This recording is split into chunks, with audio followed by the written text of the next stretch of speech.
What do teaching, engineering, and winemaking have in common? We recently met a couple who started a winery in their garage. They now run it out of a warehouse. By day, Marie Pinder is a school teacher and principal. Her husband, John, an engineer who's also handy at fixing the old equipment that keeps their winery running smoothly. Behind the label, learning the ABCs of the wine business at Pinder Winery. You need your book, your HMP, and your reading journal.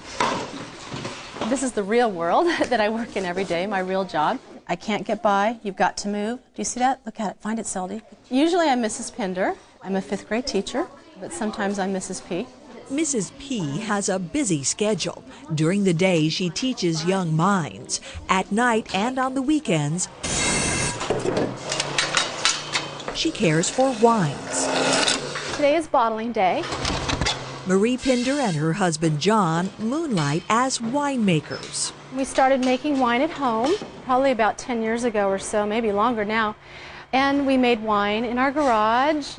Pretty soon we were making so much wine that it was sort of spilling over into our kitchen and into our dining room, and it was just time.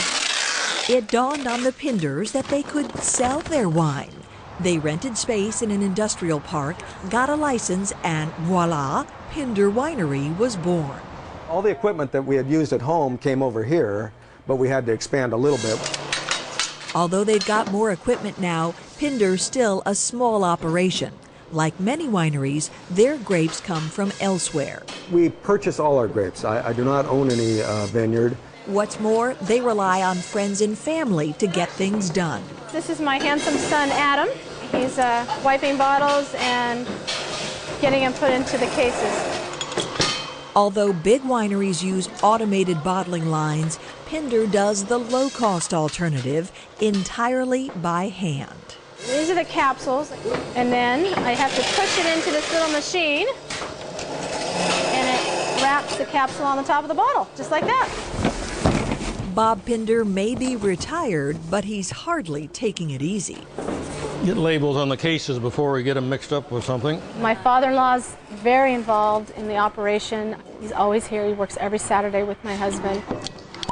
The Pinders sell just enough wine to keep the business afloat. We kind of just do the corner tasting room here on Saturday because we're here. Although John and Marie can't quit their day jobs just yet, they do have big plans for the future. Our dream is to grow the business, and eventually, when we move toward retirement, that's what this will become. In the meantime, they'll keep making wine one bottle at a time.